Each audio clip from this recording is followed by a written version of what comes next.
sido esta experiencia? A ver, el hecho de estudiar los meridianos extraordinarios no fue solo porque me interesaron en sí. Primero eran los grandes desconocidos, sino porque yo tengo una hoja de ruta a largo término. Es decir, yo sé lo que querría saber de fondo. Es como si en estos momentos pensara que conozco cuál es el perímetro del campo de fútbol y cuáles son las partes que tenemos iluminadas y que conocemos, pero que estas no son la totalidad. Y como hace tiempo que estudio, muchos años que estudio de una manera sistemática, yo voy recopilando información que me dejan en otros campos. Entonces, los extraordinarios fueron el primero en el que dije, tengo que entrar y entender esto. ¿No? Sí, no, remarcar lo que pasa siempre. Lo que pasa es que muchas veces te remangas cuando alguien dice que le gusta estudiar. Y yo siempre pienso que esto significa que un 10% del tiempo que estudias realmente disfrutas, porque parece que las piezas empiezan a encajar.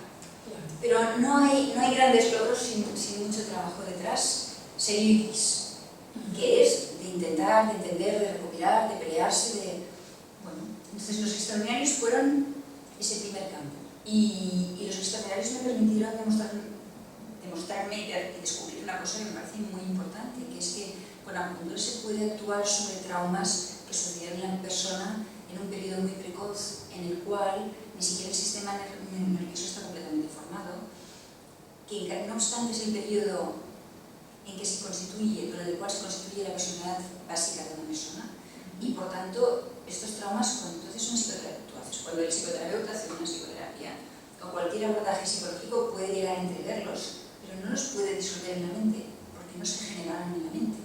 En cambio, la acupuntura trata con los meridianos que son estructuras en el organismo de la persona, que es sobre el que impactan estas emociones. Y no solo te refieres a la primera infancia, sino también al periodo prenatal, ¿o incluye de una manera muy específica. Es más, en la medida en que empecé a interrogar sobre estos aspectos, pero yo llegué por la vía de los arquetipos, que es otra historia, que es una cosa que comento en el artículo.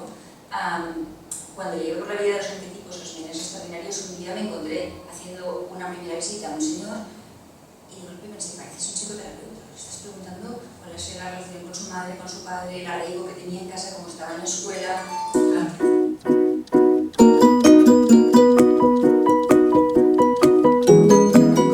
¿Cómo llegaste a ser profesora del máster de acupuntura? Que yo he tenido la suerte de tenerla y de que me guiara en el trabajo de final de máster y ha sido un lujo. No, yo tuve la suerte de que me colocaran como profesora, empezando, yo era la peque del grupo aquello que les comenté, cuando en la sección colegial se inició un máster, pues yo estaba en el grupo y empecé dando algunas clases. Y todos los que hemos ido dando clases hemos ido creciendo con el máster, cada uno en su estilo, cada uno con sus deseos, y yo tenía muchas ganas de crecer. Entonces, para mí, las clases han sido siempre En las clases no solo enseño a los alumnos, sobre todo me examino yo y sobre todo hago como un esfuerzo de hacer una puesta al día de en aquel tema, cómo lo veo en aquel momento, qué he aprendido en aquel periodo. Y lo que es una mala jugada para vosotros es que cada vez que doy una clase intento empezar donde estéis vosotros para llevaros a donde estoy entonces yo. Claro. Lo cual no siempre es fácil. Bueno, para ninguno de los dos. A veces no llegamos, pero yo creo que está bien empaparse y ver que hay mucho más y que ya llegaremos, ¿no? Estudiando. Y que ya llegaremos y que nunca llegaremos del todo. Porque además si estudiamos mancomunadamente, los resultados son mucho más poderosos, claro. O sea, yo sí que considero que merece la pena. Estoy en un momento en el cual a mí, esto es como lo del artículo, ¿no? Es decir, yo cumplí los 50 años y dije, ostras, me encontré como diciendo, ¿qué quieres hacer? Porque lo que quieres hacer, hazlo. Porque no vas a empezar a hacerlo a los 60, hazlo ahora, ¿no? Entonces, creo que es un momento, al menos para mí, en el cual poder trabajar y estudiar junto con gente que se pueda beneficiar desde el punto al que yo he llegado, pero que juntos, trabajando, porque hay otra cosa importante, no se aprende sin estudiar, no se aprende tragándote lo de otro, se aprende masticando y digiriendo. Entonces, en este trabajo de toma y daca, aunque tú aportes mucho material y el otro haga una pequeña parte de eso, le engrana y eso a mí también me enriquece porque me he dado cuenta, he podado otras cosas y otros intereses porque me he dado cuenta que a mí lo que me apasiona es aprender. Y comunicar es muy bonito, es una labor creativa, por ejemplo, escribir un artículo es muy bonito y es un reto intelectual que yo me planteé en su momento con una agencia de los ingleses.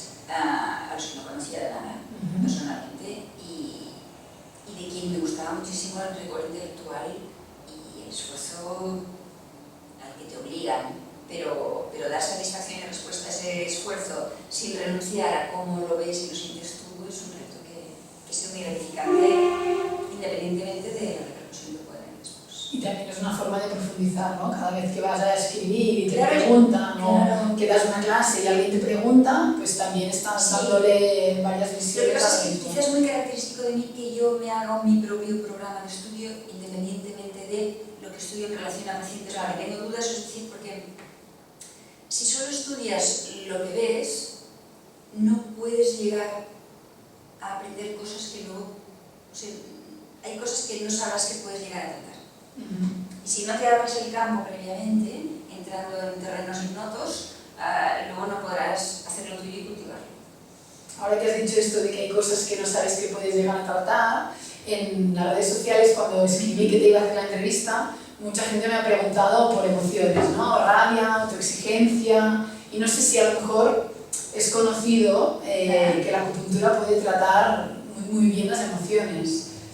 La acupuntura trata extraordinariamente bien las emociones. Quizá en el momento en que estoy yo, lo que me parece más importante es ver qué hay debajo de esa emoción, o sea, qué es lo que está generando esa emoción. Si, por ejemplo, la impotencia porque alguien no hace lo que desearía hacer, no está sustentada en un miedo a no atreverse a hacer lo que realmente desearía hacer, ¿cuál es el mecanismo? O sea, porque si no, con frecuencia tratamos el síntoma. Y a mí lo que me interesa saber es qué hay debajo de todo el iceberg, porque si lo quiero disolver tendré que llegar allí. Y una cosa a la que yo me obligo en las primeras visitas con los pacientes, que para mí es un esfuerzo muy importante, es a saberlo todo lo esencial que tengo que saber de esa persona antes de empezar el primer tratamiento. Y esto es una disciplina que yo me impongo, a la que invito a los demás, si se animan a hacerla, porque sabe muy mal averiguar al día número 10 que el paciente te diga algo que era relevante y que si lo hubieras sabido el primer día no hubieras perdido tiempo con otras cosas. Con lo cual, si alguien viene a visitarse, que sepa que la primera visita pues dura 1 hora y se profundiza sobre... Esto normalmente es así, lo que pasa es que quizá hay gente más dinámica y yo soy muy estructurada y yo necesito hacerlo así para hacerme una hoja de ruta para, antes de ver al paciente por segunda vez, profundizar y consultar todas las cosas, cruzar diagnósticos diferenciales.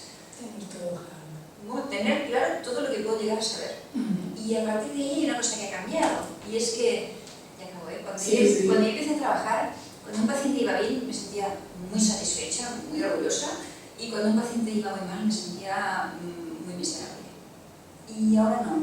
Es como cuando preparo la clase. O sea, yo ahora solo pienso que mi obligación es estudiar el máximo posible, estar al 100% atenta a cada paciente el máximo posible,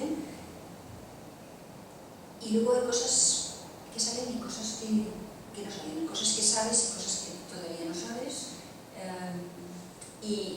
O sea, no me siento maravillosa cuando un tratamiento va espectacularmente bien, solo estoy muy contenta, pero no me siento miserable cuando una cosa no funciona porque sé que yo he hecho el 100% de lo que podía hacer.